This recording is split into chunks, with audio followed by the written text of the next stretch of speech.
Assalamualaikum warahmatullahi wabarakatuh.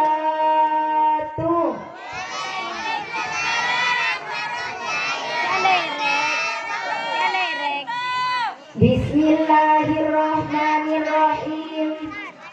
Alhamdulillahilladzi ja'ala qissatal Isra'i wal Mi'raj wa ja'alaha dalilan lidawin nabri ila yaumil mi'ad wa hadhihi sabilur rasyad wassalatu wassalamu ala sayyidil ibad wa ala alihi wa atba'ihi bilan nifad. Amma ba'du. Yang wajib kita taati bersama para pengasuh madrasah Rawdatul Ulum, alladzina sami'na wa ta'na sam'an wa ta'atan. Hadirin dan rekan-rekan santri yang dimuliakan Allah, seperti yang telah disampaikan oleh para mubaliw yang tadi, bahwasanya definisi Isra adalah perjalanan Nabi Muhammad Sallallahu Alaihi Wasallam dari Masjidil Haram sampai ke Masjidil Aqsa.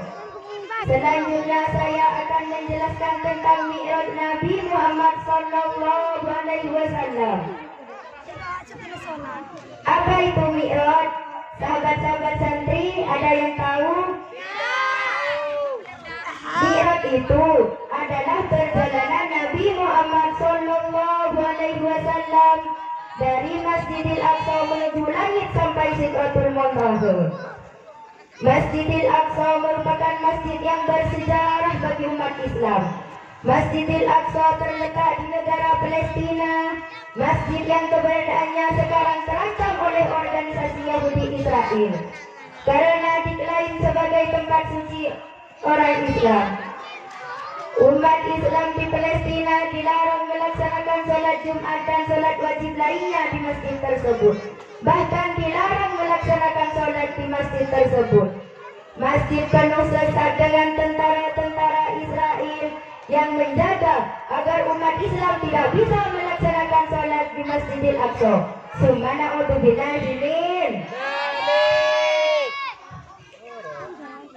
Hadirin dan rekan-rekan santri yang dimuliakan Allah, di langit pertama Nabi bertemu dengan Nabi Adam alaihissalam.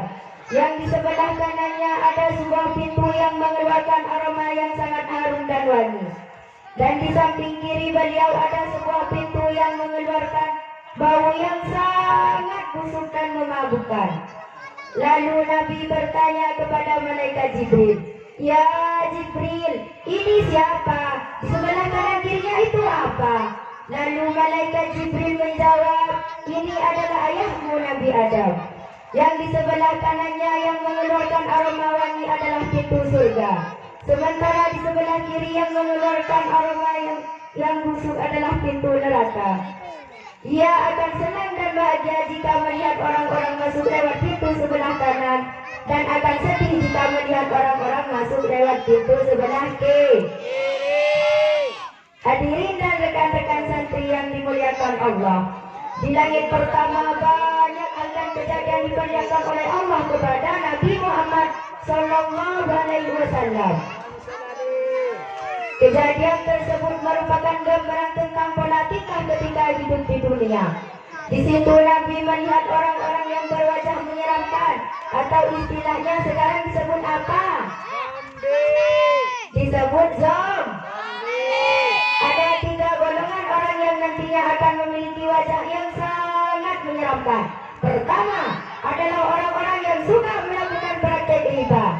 Jika kita lihat realita yang terjadi saat ini, betapa banyak orang yang melakukan praktek riba. Kalau dulu mungkin kita hanya mengenal uang riba, tapi sekarang banyak orang atau individu yang menjadi bank, meminjamkan uangnya kepada orang yang tidak mampu atau membutuhkan dengan kewajiban membayar bunga yang tinggi per bulan. Dalam Al-Quran Allah berfirman, A'udzu billahi minasyaitonir rajim. Bismillahirrahmanirrahim.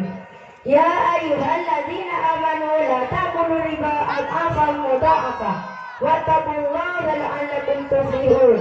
Yang artinya, wahai orang-orang yang beriman, janganlah kamu memakan riba berlipat ganda, dan bertakwalah kamu kepada Allah, niscaya kamu mendapatkan keberuntungan. Quran Surat Al-Imran ayat 130. Dalam kitab tafsir yang dimaksud riba di sini ialah riba nasi'ah. Menurut sebagian ulama, riba nasi'ah itu selamanya haram. Yang kedua adalah orang-orang yang suka memakan haknya anak yatim. Firman Allah, Innal ladzina amanu ya'kuluna amwalal yatama dzulman innama ya'kuluna fi butunihim nara wa sayaslawna sa'ira. Yang ketiga adalah orang-orang yang suka melakukan perzinahan atau seks. Bebas sudah bukan rahasia lagi jika saat ini pelajar, mahasiswa, artis, pejabat, bahkan tokoh-tokoh terkenal yang melakukan seks bebas. Mereka menganggap bahwa seks merupakan gaya hidup modern yang harus diadopsi agar tidak dikatakan ketinggalan zaman. Subhanallah min. Firman Allah dalam Quran Surat Al-Isra ayat 32 yang berbunyi, wala taqrabuz zina innahu kana fahisyatan wa sa'a sabila, yang artinya wallahu a'lam. Dan jangan pernah kamu mendekati zina, sesungguhnya zina itu perbuatan yang keji dan suatu perbuatan yang buruk.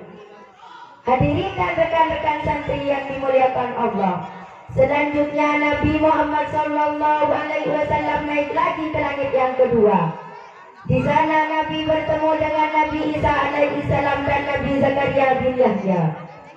Kemudian Nabi melanjutkan perjalanannya menuju ke langit ketiga. Di situ Nabi bertemu dengan Nabi Yusuf alaihissalam, Nabi yang tampan dan rupawan. Namun bedanya Nabi Yusuf dengan Nabi Muhammad, kalau Nabi Yusuf qamari fi lailatul badri, laksana rembulan yang menyinari pekannya malam. Kalau Nabi Muhammad anta syamsun, anta badrun, anta nurun fawqa nur. Ngiring saja. Anta syamsun, anta badrun, anta nurun fawqa nuri, anta iksirul wali, anta misbahus suduri. Kau laksana mentari, kau laksana rembulan, kau cahaya di atas cahaya. Sahabat-sahabat santri yang perlu kita ketahui bahwasanya orang yang paling tampan di dunia ini cuma ada tiga. Yang pertama adalah Nabi besar kita, yaitu Nabi Muhammad SAW. Yang kedua adalah Nabi Yusuf alaihissalam, dan yang ketiga adalah ayah kita semua. Kemudian beliau melanjutkan perjalanannya menuju ke langit yang keempat. Di sana Nabi bertemu dengan Nabi Idris alaihissalam. Nabi Idris menyambut kedatangan Nabi Muhammad.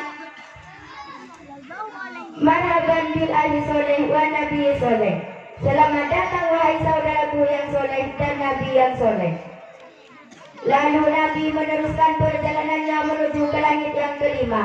Di situ Nabi bertemu dengan Nabi Harun alaihissalam yang memiliki jenggot yang unik dan langkah-langkahnya. Jenggot Nabi Harun sangat panjang sampai ke pusar. Uniknya, jenggotnya memiliki dua warna. Sahabat-sahabat santri, ada yang tahu nggak warnanya warna apa? Tidak tahu. Yaitu warna hitam dan putih. Dalam kitab dijelaskan kenapa jenggot Nabi Harun berwarna putih, karena ditarik oleh Nabi Musa alaihissalam ketika beliau marah kepada Nabi Harun, yang ditugaskan menjaga agar umatnya tetap iman kepada Allah. Hadirin dan rekan-rekan santri yang dimuliakan Allah, demikian cerita singkat Mi'raj Nabi Muhammad SAW. Kurang lebihnya saya mohon maaf. Akhiran hadanallahu wa iyyakum. Wassalamualaikum warahmatullahi wabarakatuh.